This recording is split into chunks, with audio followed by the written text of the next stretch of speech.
Telugu capital భక్తి టీవీకి స్వాగతం సుస్వాగతం. నేను శ్రీలక్ష్మి. ఈరోజు మనతో సంస్కృత పండితురాలు, సంస్కృతంలో గోల్డ్ మెడలిస్ట్, కవయిత్రి, రచయిత్రి, ప్రముఖ ఆధ్యాత్మికవేత్త, జ్యోతిష నిపుణులు డాక్టర్ శ్రీ కుప్ప విజయశ్రీ గారు మనతో ఉన్నారు. విజయశ్రీ గారు నమస్కారం అండి. శ్రీలక్ష్మి గారు నమస్కారం. మనకి నూతన సంవత్సరాది ఉగాదిగా పిలుచుకుంటాం, సంవత్సరాది అంటాం. ఆ పండగతో పాటు విశేషంగా 9 రోజులు నవరాత్రులు వస్తాయండి. వసంత నవరాత్రులు. వసంత నవరాత్రుల్లో అమ్మవారికి ఎంతో వైభవంగా పూజలు చేసుకుంటూ ఉంటాం. మాకు తెలిసినట్టుగా చేసుకుంటాము. మీరు పండితులు కదా, మీ దగ్గర ఇంకా చాలా రహస్యాలు ఉంటాయి. పండగ రహస్యాలు, నవరాత్రి రహస్యాలు. మాకు తెలియని రహస్యాలు ఏమైనా ఉంటే వివరిస్తారా? తప్పకుండానండి. అసలుకి ఈ నవరాత్రులు వసంత నవరాత్రులు అని చెప్పుకోవడంలోనే ఒక చక్కటి విశేషం ఉంది. ఎందుకంటే మనకు వచ్చే ప్రతి నవరాత్రి పండుగని మనము ఋతువుతో కలిపి చెప్పుకునేవి రెండే. వసంత ఋతువు కనుక వసంత నవరాత్రులు అంటున్నాం. అవునవును. అక్కడ శరద్ ఋతువు కనుక శరన్నవరాత్రులు అంటున్నాం. ఆశ్వీజ మాసంలో వచ్చేటువంటి దేవీ నవరాత్రుల్ని నవరాత్రులు అన్నప్పటికీ కూడా శరన్నవరాత్రులు అనే రాస్తారు మన ఆలయాల్లో కానీ, ఎక్కడన్నా బోర్డుల మీద కానీ. అలాగే ఎందుకంటే అది శరత్ ఋతువు కనుక, ఋతువుతో సంబంధించినటువంటి నవరాత్రులు కనుక వసంత నవరాత్రులు. వసంత ఋతువు వస్తుంది కనుక రేపటి నుంచి మనకి వసంత నవరాత్రులు అంటున్నాం. అవునండి. అంటే ఈ ఋతు ప్రభావం అనేది ఆ రోజు మొత్తం మీద ఉండేటువంటి ఆ సూర్యచంద్ర ప్రభావం కానీ, వాతావరణ ప్రభావం కానీ చాలా ఉంటుంది. వసంత ఋతువు వచ్చేసరికి చెట్లన్నీ అప్పటిదాకా వేలాడిపోయి దుమ్ముతో ధూళితో ఉన్నటువంటివన్నీ చక్కటి ఆకుపచ్చ చిగుర్లతో మిలమిలా మెరుతూ సూర్యుడు వంక చూస్తూ ఉంటాయి. ఆ సూర్యరశ్మి ఎంత ఉజ్వలంగా వస్తుందో ఆ వసంత ఋతువు వచ్చేసరికి ఆ సూర్యరశ్మిని పీల్చుకొని తలతల్లాడేటువంటి ఆకుపచ్చటి ఆకులు. ఆ చిగుర్లు కూడా మరి అంత వేడికి ఎలా నిలదొక్కుంటాయండి? అంటే కింద భూమిలో నీళ్లు ఉన్నాయి కాబట్టి మనం విడిగా కోసి పెడితే ఇదైపోతుంది. కనీసంలో చెట్టుకు మాత్రం ఉంటుంది. అంత ఎండ మండిపోతున్నా కూడా చిగుర్లు కొంచెం కూడా వాడవు. ఆ లోపల ఉన్నటువంటి వేళ్ల నుంచి వచ్చేటువంటి నీటి ఆధారంతో ఆ సూర్యరశ్మితోని అట్లా తలతలలాడిపోతూ ఆకుపచ్చటి ఆకులు, లేత చిగుర్లు ఎంత చక్కగానో అందంగా ఉంటాయి. ఇక కోకిల కూజితాలైతే సరే అద్భుతం. ఇంకా పువ్వులన్నీ రకరకాల పువ్వులన్నీ వసంత ఋతువులో ఇంకా వికసించి ఉంటాయి. అన్నిటినీ మించి మల్లెల గుబాళింపులు అసలుకి ఇంత అంతా కాదు. అసలు మల్లెపూలు వస్తున్నాయంటేనే ఎంత ఆనందం. మామిడి పళ్ళు మల్లెపూలు ఎంత ఇష్టపడని వాళ్ళంటూ ఎవరు ఉండరు. కాకపోతే ఈ ఉగాదికి మనకు మామిడి పిందెలే వచ్చేవి ఇదివరకు రోజుల్లో. అంటే శివరాత్రికి శివలింగం అంటారు అనేవారు. తర్వాత ఈ ఉగాదికి మామిడి పిందెల చేత కోలగా అంత వచ్చేవి, పిందెలే ఉండేవి. కాకపోతే ఇప్పుడు ఋతు ప్రభావాలు కూడా మారిపోయినటువంటి ఈ ఆధునిక కాలంలో ఎరువులు ఇప్పుడే పెద్ద పెద్ద కాయలు వచ్చేస్తున్నాయి. అంటే మనం పచ్చడి కాయలు అంటామే, ఊరగాయ కాయ, అంతంత కాయలు వచ్చేస్తున్నాయి శుభ్రంగా మామిడికాయలు. అవునండి. సరే, ఏది ఎలా ఉన్నా ప్రకృతి మాత్రం తన నిజాన్ని తన నైజాన్ని ఎక్కడా దాచుకోదండి. వసంత ఋతువు వచ్చేసి ఆ వసంత ఋతు ప్రభావాన్ని ప్రతి విషయంలో, అంటే ఒక మొక్కలో, ఒక పువ్వులో, ఒక కోకిలలో, ఒక గాలిలో, ఒక నీటిలో, అన్నిట్లలో కూడా తన ప్రభావం చూపిస్తుంది. అటువంటి వసంత నవరాత్రుల్ని మనము చైత్ర శుక్ల పాడ్యమి నుంచి నవమి వరకు చేసుకుంటాం. ఈ వసంత నవరాత్రులనే శ్రీరామనవమి నవరాత్రులను కూడా కొంతమంది శ్రీరామనవమికి నవరాత్రులు వేస్తారు కదండి. పందిళ్ళు వేస్తారు కదా, మన ఆంధ్ర సైడ్ అంతా పందిళ్ళు వేసి అలా ఉంచేస్తారు రోజు. అవునండి. పూజ, బుర్ర కథలు, హరికథలు, ఏయో ప్రవచనాలు జరుగుతూ ఉంటాయి. ఆ రకంగా ఈ వసంత నవరాత్రులకండి ప్రకృతిని, మన ఆలయ సంప్రదాయాలని ఒక పక్కన పెడితే ప్రతి గృహిణి ఆచరించవలసిన ఒక ముఖ్యమైన విషయం ఉంది. ఏమిటండి? ఇదేమిటంటే 9 రోజులు. ఇది సంవత్సరానికి ఆది కదండి. చైత్ర శుక్ల పాడ్యమి అంటే సంవత్సరాది. ఈ సంవత్సరానికి మొట్టమొదటి రోజు ఇది. ఈ మొట్టమొదటి రోజున ఏం చేస్తే సంవత్సరం అంతా అదే చేస్తారన్న నమ్మకం 199 మందికి ఉంది. ఆ మాట అయితే నిజమండి. ఆ రోజున ఆనందంగా ఉండాలి, ఆ రోజున చక్కగా కొత్త వస్త్రాలు ధరించాలి, ఆ రోజునంతా కూడా కుటుంబ సభ్యులతో గడపాలి, ఎవరిళ్ళకి పిలిచినా వెళ్ళకూడదు, మన ఇంట్లో మనం పండగ చేసుకోవాలి. ఇటువంటివన్నీ కూడా సాయంత్రం దేవాలయం సంధించాలి, పంచాంగ శ్రవణం వినాలి. ఇవన్నీ కూడా మనకి అంటే సనాతన సంప్రదాయంలో ఉన్నటువంటి అలవాట్లన్నింటినీ కూడా మనం పండగ రూపంలో మార్చేసుకుంటాం. అలా మార్చుకొని 9 రోజులు పూజా విధానానికి కూడానండి చాలా సనాతనమైనటువంటి సంప్రదాయమే ఉంది దాంట్లో కూడా.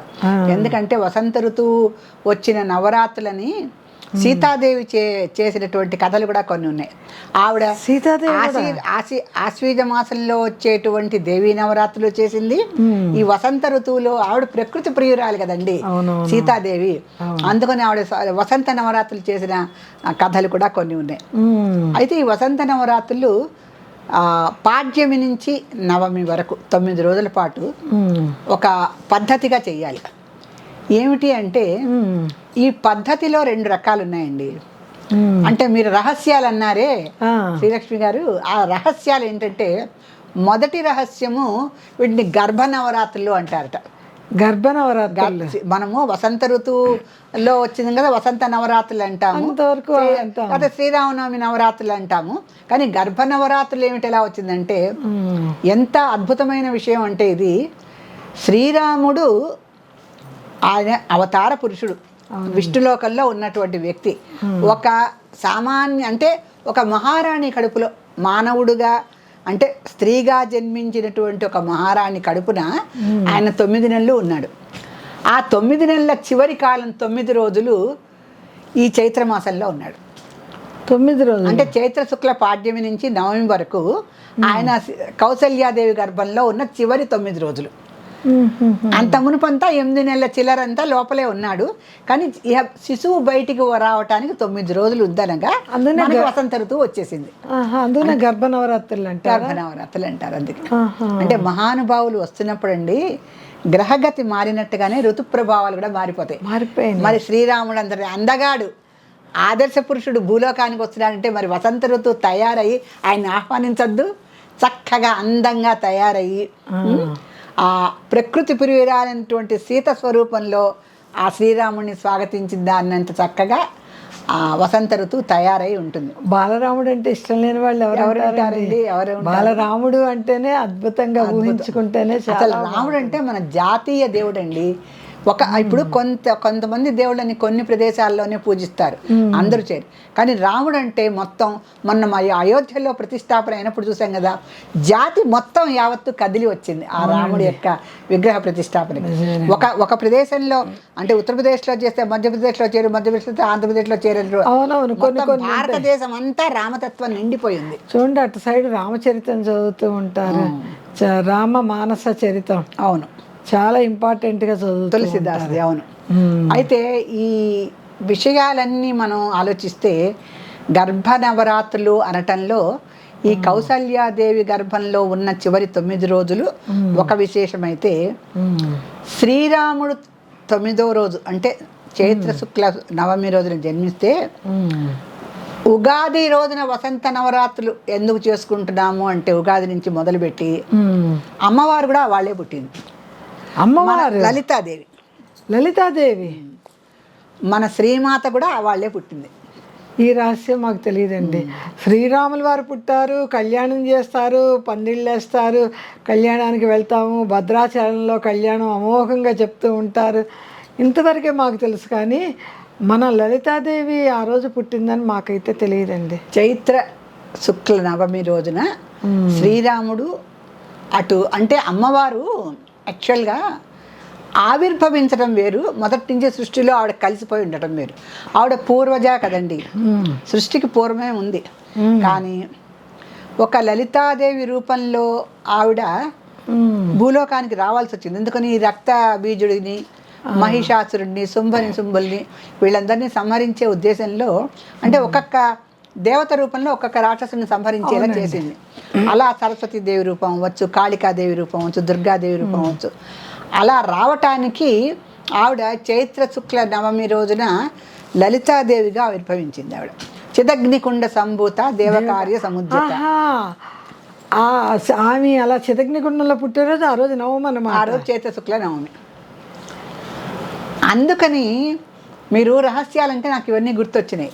ఇప్పుడు మన చరిత్రలో రకరకాల చరిత్రల్లో ఉండేటువంటి కథలు పైకి వెలుగు చూస్తూ ఉంటాయి. దాంట్లో లలితాదేవి యొక్క జన్మదినము మన లలితాదేవి చరిత్రలో చూసినంత మటుకు ఈ చైత్ర శుద్ధ నవమి రోజునే, అంటే శ్రీరాముడు ఉదయించిన రోజునే ఆవిడ కూడా జన్మించింది. అంటే చిత్తగ్నికొండ నుంచి వచ్చింది. శ్రీరాముడు యుగం వేరు, ఈ యుగం వేరు. అసలు ఇదే వేరు. ఆ కాలంలో అసలు యుగాలు కూడా లేవు. కృతయుగానికన్నా ముందున్న రోజులు అవన్నీ. అవన్నీ పూర్వజ కదా ఆవిడ, చాలా ముందున్న మనిషి. కరెక్టే. అందుకని చాలా ముందున్న ఆవిడ. అందుకని మనకి త్యాగరాజ కీర్తనలో అండి రామ సహోదరి అనేటువంటి ఒక మాట వస్తుంది. రాజరాజేశ్వరి రామ సహోదరి అనే రాజరాజేశ్వరి ఎవరంటే రామ సహోదరి. అంటే శ్రీరాముడితో పాటు పుట్టింది కనుక ఆవిడ సహోదరి అయింది. రెండోది మనకి లలిత సహస్రనామంలో కూడా విష్ణు సోదరి అయిన మహా అని వస్తుంది. విష్ణు సహోదరి అయిన మహా అని వస్తుంది. సో విష్ణుమూర్తిను శ్రీరాముడు అవతారాలకి భిన్నమే కానీ ఒకటే కదా, ఒకటే రూపం కదా ఇద్దరిది. అందుకని అమ్మవారు కూడా ఆ రోజు పుట్టిందన్నటువంటి ఒక విశేషం ఈ వసంత నవరాత్రుల్లో ఉంది. ఇంకా వసంత నవరాత్రులు అండి ఎలా చేసుకోవాలి అంటే, మనము ఉగాది లక్ష్మిని ఆహ్వానించటం అంటే అది సాక్షాత్తు మన పరదేవతని ఆహ్వానించినట్టే. మొదటి రోజు మామూలుగా అమ్మవారి పూజలు మనం ఎలా చేస్తామో ప్రతి నవరాత్రుల్లో అలాగే మనం తెల్లటి బట్ట మీద బియ్యం పోసుకోవడం, కలశం పెట్టుకోవటం, కలశంలో కొబ్బరికాయ అని పెట్టేసి అమ్మవారి రూపుగా తలిసి ధూపదీప నైవేద్యాలతోనూ అష్టోత్తరము, వీలుంటే లలితా సహస్రనామము అన్నీ చదివి చక్కగా నైవేద్యాలు పెట్టుకోవటం. ఈ నైవేద్యాలు మాత్రం అంటే అమ్మవారికి మామూలుగా అలంకరించి కలశంలో అమ్మవారిని అలంకరించి ధూపదీప నైవేద్యాలు పెట్టడం ఒక ఎత్తు అయితే, ఏ నైవేద్యం ఏ రోజు పెట్టాలి అనేది ఇంకొకటి. అంటే ఇప్పుడు 9 రోజులు పూజ చేస్తున్నాం కదా, ఇప్పుడు శరన్నవరాత్రిలో రోజుకొకటి పెడతాం. ఒకరోజు గారెలు పెడతాం, అల్లం గారెలు పెడతాం, ఒక రోజు పరవాన్నం పెడతాం, ఒకరోజు ఏమో పులిహార పెడతాం. ఒక్కొక్క రోజుకి ఒక్కొక్క ప్రత్యేకత ఉంది. అదే పద్ధతి. ఎందుకంటే అమ్మవారు ఒకటే, భిన్న రూపాల్లో ఉంది ఇక్కడ. అలాగే ఇక్కడ కూడా అమ్మవారికి ముద్గర సూపాయన మహా అని ఒకటి వస్తుంది. అంటే పెసరపప్పు అన్నం పులగం చేస్తామే మనం, అది ఉడికించి పెట్టటువంటి, అంటే పెసరపప్పు, బియ్యము, జీలకర్ర బాగా ఉడికించేసి మెత్తగా దింపేటప్పుడు దాంతో చక్కగా అంత నేతిపోపు పెట్టి కరివేపాకుతో దింపి అమ్మవారికి గుమ్మగుమ్మలాడేటువంటి పొంగల్ నైవేద్యం పెడతారు. అదొక రోజు. తర్వాత గుడాన్న ప్రీత మానసాయన మహా అని ఒకటి వస్తుంది. అన్నం ఉట్టన్నం పెట్టకూడదు, అంత బెల్లం ముక్క పెట్టు అంటుంటారు మన పెద్దవాళ్ళు. బెల్లం ముక్క పైన పెట్టి ఇంత నెయ్యి వేసి మనం అమ్మవారికి నివేదన చేస్తూ ఉంటాం. మనం పులగం అన్నట్టు చేస్తాం. పెసరపప్పు బియ్యం కలిపి పెట్టేసి బెల్లం ముక్క పెట్టి బాగా నెయ్యి పోసి అమ్మవారికి పులగం అన్నట్టుగా పెడతాం మనం. ఇదేమో స్వీకరిస్తాం. ఇది గుడాన్నం. ఇది అంటే బెల్లంతో కలిపిన అన్నం. అంటే బెల్లపు పొడి కొంచెం కలపచ్చు వేడివేడి అన్నంలో. అంటే బెల్లపు ముక్క ఒకటి దాని మీద పెట్టి వేడివేడి అన్నము ఇంత నెయ్యి బెల్లపు ముక్క కలిపి అమ్మవారికి ఒక రోజు నైవేద్యం పెట్టుకోవచ్చు. 2 నైవేద్యాలు అయినాయి ఇప్పటికి. మనకి 3వ నైవేద్యం ఉంది, ఘృతాన్నం. అది అంటే నెయ్యి వేసిన అన్నటువంటి స్నిగ్ధోదన ప్రియాయ నమః అని వస్తుంది. నామంలోనే ఉంది. దాంట్లో ఆ స్నిగ్ధోదనం ఎట్లాగో అంటే దాంట్లో చక్క తెల్లటి అన్నంలో నెయ్యి గుమగుమలాడేటువంటి మంచి నెయ్యి వేసి అమ్మవారికి ఘృతాన్నం కూడా సమర్పించుకోవచ్చు ఒకరోజు. సరే, పాయసాన్నం అందరికీ తెలిసింది. పాయసాన్న ప్రియా త్వక్స్థ పచులోక భయంకరి. అదే చెప్పండి. పాయసాన్నం కూడా చేయాలి. పాయసాన్నం కూడా ఏంటంటేనండి, లీటర్ పాలకి గుప్పెడు బియ్యం వేయాలి. అది పాలతో వండినటువంటి అన్నం కానీ అన్నంతో వండిన పాలు కాదు. అందుకని లీటర్ పాలులో గుప్పెడు బియ్యం వేసి ఆ పాలన్నీ ఎగిరిపోయే వరకు బాగా మరిగించి, అన్నం అంతా పాలతోనే ఉడకాలి, నీళ్ళతో ఉడకకూడదు. ఉడకకుండా అలా చేసి చివర్లో దాంట్లో ఎప్పుడు కూడా అమ్మవారికి చేసేటప్పుడు సుగంధ ద్రవ్యాలు, మనకి పచ్చకర్పూరము, ఇలాచి, బెల్లం తురిమి అది కలపాలి. కలిపి ఒక్కసారి మళ్ళీ పొయ్యి మీద పెట్టి మళ్ళీ ఒకసారి తిప్పితే ఆ బెల్లం కరిగినటువంటి రుచి, సువాసన అన్నానికి పాలకి చక్కగా పడుతుంది. దాంట్లో 4 ఇలాచీలు బాగా మెత్తగా పొడి చేసి వేసుకొని నెయ్యితో జీడిపప్పులు వేయించి కాస్త వీలుంటే ఇంకా అన్న సుగంధ ద్రవ్యాలు ఉంటాయి, కుంకుమ పువ్వు కానీ మన శక్తానుసారం సుగంధ ద్రవ్యాలు మన శక్తానుసారం ఏవి దొరికితే అవన్నీ వేసుకొని ప్రధానంగా నెయ్యి, జీడిపప్పు, ఇలాచీ 3 అయితే ఉండి అమ్మవారికి ఆ పరమాన్నాన్ని నివేదన చేసుకోవడం ఒకరోజు. ఇదైపోయిన తర్వాత హరిద్రాన్నైకరసిక హాకిని రూపధారిణి ఇంకొక నామం వచ్చింది ఈ ఆజ్ఞా చక్రానికి. అది నైవేద్యం. హరిద్రాన్నం అంటే పచ్చని అన్నం అంటే మనకి పులిహారే కదండి. అవునవును. అసలు ఇంకొక నామంలో అయితే తింత్రిణి ఓదన్యేన మహా అని వస్తుంది. తింత్రిణి అంటే చింతపండు. అమ్మవారికి ఎప్పుడు కూడా లలితాదేవికి ఎప్పుడు చింతపండు పులిహారే. అంటే నిమ్మకాయ పులిహార, దుర్గాదేవికి నిమ్మకాయ పులిహార, దుర్గాదేవికి నిమ్మకాయ పులిహార. మరి మామిడికాయలు వస్తాయని మామిడికాయ పులిహార అలా కాదు. మామూలుగా మన సంప్రదాయకంగా మనం చేసే వంటల్లో మాత్రం మనం చింతపండు వేసిన పులిహార, చింతపండు పులిహార. ఇప్పుడు దుర్గాదేవికి నిమ్మకాయల దండ వేస్తాం గనక ఆవిడ నిమ్మకాయలు అంటే ప్రీతి కనుక నిమ్మకాయలుతో చేసిన పులిహార పెడతారు. సాధారణంగా మంగళవారాలు, అష్టమి మంగళవారం కలిసి వచ్చినప్పుడు దుర్గాదేవికి చేస్తాం కదండి, అప్పుడు నిమ్మకాయ పులిహారే పెట్టారు. అప్పుడు చింతపండుతో పెట్టకూడదు. అలా లలితాదేవికి మాత్రం హరిద్రాన్నైకరసిక అన్న నామం ప్రకారం చింతపండు పులుసుతో చేసినటువంటి పులిహారే మనం పెట్టాలి. అదొకటి. దాని తర్వాత ఇంకొక అన్నం కూడా ఉందండి. ఇంకా అన్నం ఏంటంటే ఇంకొకటి ఉంది. అదేంటంటే గుడాన్న ప్రియ పాయసాన్న ప్రియ త్వక్స్థా పచులోక భయంకరి ఉంది. అవునవును. పాయసం వేరు, పరమాన్నం వేరు. అవునవును. క్షీరాన్న ప్రియ నుంచి క్షీరాన్నం వేరు, ఇది వేరు. అది క్షీరంతో చెప్పుకున్నాను. ఇది పాయసం అంటే పాలు ఎక్కువగా ఉండి దాంట్లో అన్ని ఇప్పుడు కాలంలో ఏంటంటే సేమియా వేస్తున్నారు, లేదంటే మనకి అన్ని ఇవి దొరుకుతాయి కదండి, నట్స్ బాగా ఇవి పప్పులు రకరకాలు దొరుకుతాయి, బాదం పప్పులని, నట్స్ అన్నీ వేసి దాంట్లో కూడా సుగంధ ద్రవ్యాలు వేసి కుంకుమ పువ్వు ముఖ్యంగా వేయాలండి అమ్మవారికి. కుంకుమ పువ్వు వీలుంటే వంటల్లో వాడే పచ్చకర్పూరం అంత కొంచెం చిటికెడు వేసి, అమ్మవారికి పచ్చకర్పూరం అంటే చాలా ఇష్టం, అదొకటి పెట్టాలి. మా అమ్మవారికి నిజమేనండి, వెంకటేశ్వర స్వామికి అమ్మవారికి కూడా పచ్చకర్పూరం చాలా ప్రసాదాల్లో కూడా చూడండి పచ్చకర్పూరాలు వాసనలు వస్తూ ఉంటాయి, గుమగుమలాడిపోతూ ఉంటాయి. అవును, గుమగుమలాడు. అసలు తిరుపతిలో మనం ఇట్లా ఎంటర్ అవుతుంటేనే ఆ పచ్చకర్పూరపు వాసనలు గుమగుమలాడుతూ మనకు వస్తూ ఉంటాయి. వీళ్ళిద్దరు సహోదరి ఉంది కనుక, విష్ణు సహోదరి అయిన మహాన్ మనం చెప్పుకున్నాం గనక ఆ ఇద్దరికి అభిరుచులు కూడా ఒకటే. అలంకరణ విషయంలోనూ లలితాదేవికి పూర్తిగా అలంకరణ ఉండాలి. అవునండి. శివుడికి అక్కర్లేదు. కానీ బోళాశంకరుడు వెంకటేశ్వర స్వామి భోగ పురుషుడు కదా, అసలుకి ఆయనకి మొత్తం తిరుచూర్ణం దగ్గర నుంచి వజ్రాల నామం దగ్గర నుంచి కిరీటం దగ్గర నుంచి అన్ని అలంకారాలు చేయాలి. మళ్ళీ నైవేద్యాలు కూడా అలాగే, చక్కెర పొంగల్ ఏమిటి, లడ్డు ఏమిటి, ఆ కట్టె పొంగల్ ఏమిటి, ఆయన ఎక్కడుంటే అక్కడికే తీసుకెళ్ళి చేస్తారు. ఇంకా పెద్ద పెద్ద గంగాళాలతో తీసుకెళ్తారు. ఇక చివరిగా మనం ఇంకొక నైవేద్యం చెప్పుకొని ఇది కూడా ముగిద్దాం. అమ్మవారికి దధ్యోజన ప్రియాయ నమః. దధి ఓదనం, దధి అంటే పెరుగు సంస్కృతంలో, ఓదనం అంటే అన్నం.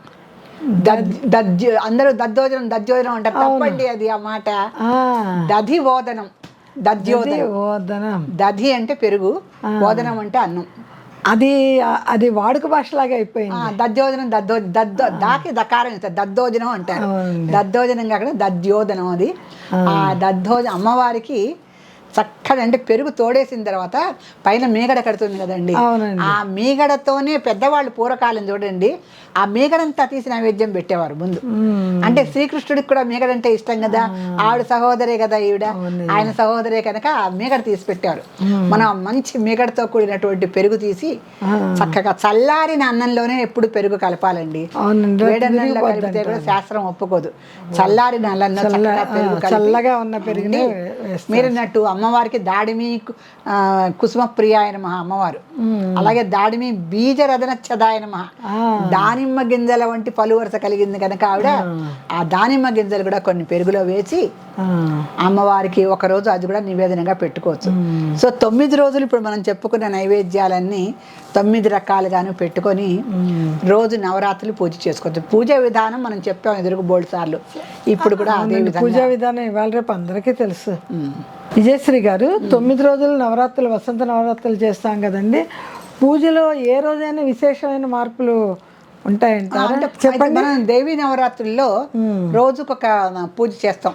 అంటే అమ్మవారికి మామూలుగా అష్టోత్తర శతనామావళులు ఇవన్నీ చదివి యథావిధిగా ధూపదీప నైవేద్యాలు ఇచ్చేసిన తర్వాత ఒకరోజు బాల పూజ చేస్తాం, ఒకరోజు కౌమారి పూజ చేస్తాం, ఒక రోజునేమో కన్య పూజ చేస్తాం, ఒక రోజేమో సువాసిని పూజ చేస్తాం. ఇలా రకరకాల వయసులు బట్టి చేస్తూ ఉంటాం. 9 రోజులు 9. అలా ఇక్కడ కూడా సువాసిని పూజ మాత్రం చెప్పారు.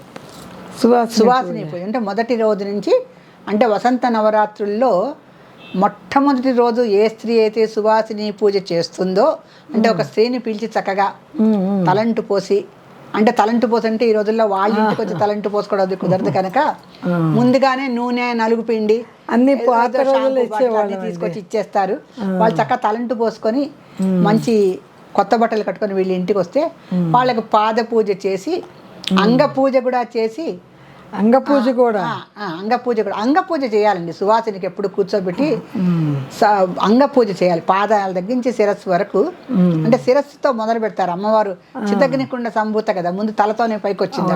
అందుకని శిరస్సు నుంచి పాదాల వరకు శిరస పూజయామి, నేత్రవు పూజయామి, ఓష్టవు పూజయామి, స్కందవు పూజయామి, ఇట్లా మనకి అంగాలు వస్తాయి కదా. అంగపూజ కంపల్సరీ చేయాలంటారా? అంగపూజ తప్పనిసరిగా చేయాలండి.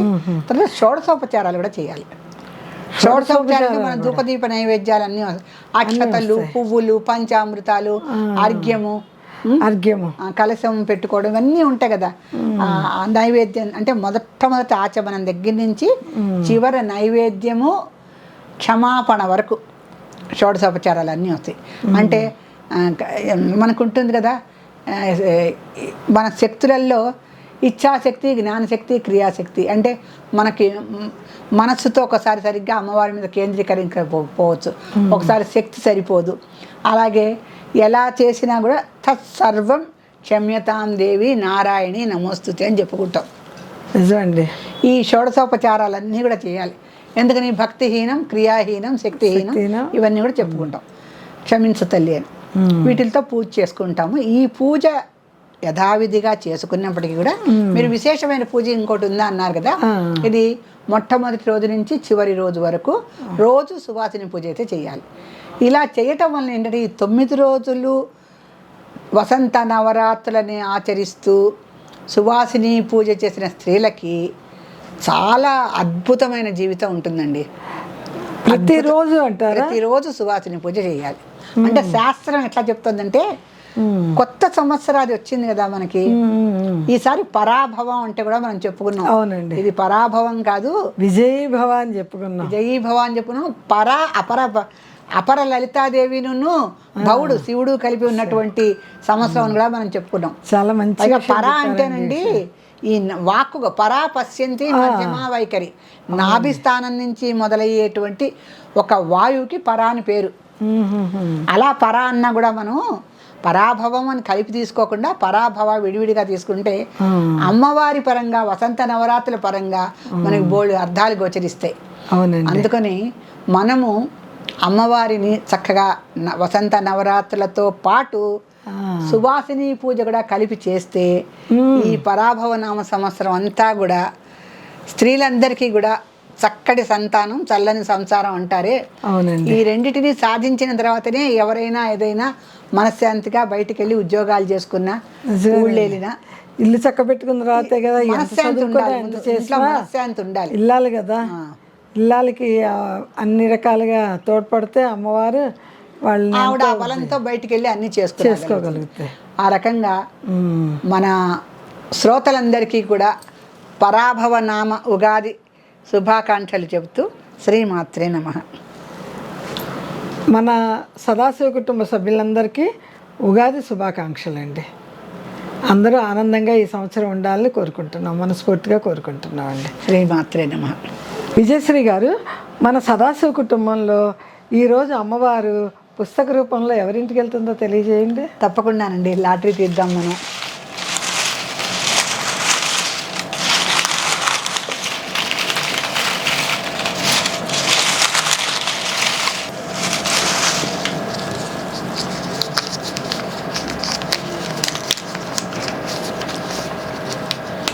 మన కంచి కామాక్షిదేవి ఈసారి కె వీరభద్రాచార్యులు కాకినాడ. కె వీరభద్రాచార్యులు కాకినాడ. కాకినాడలో కూడా శ్రీపీఠం ఉందండి అమ్మవారిది, వీరభద్రాచార్యులు గారు. చాలా సంతోషం. మీరు కాకినాడ నుంచి కూడా మా వీడియోలన్నీ మీరు వీక్షిస్తూ పుస్తకం కావాలని మాకు మీరు మెసేజ్ పంపించారు. మిమ్మల్ని అమ్మవారు కరుణించింది. పుస్తకం మీ ఇంటికి త్వరలో వస్తుంది. కాకపోతే అందరూ ఒకటి గుర్తుపెట్టుకోండి, లాటరీలో మీ పేరు వచ్చిన మన్నాడే మీ ఇంటికి పుస్తకం రాదు.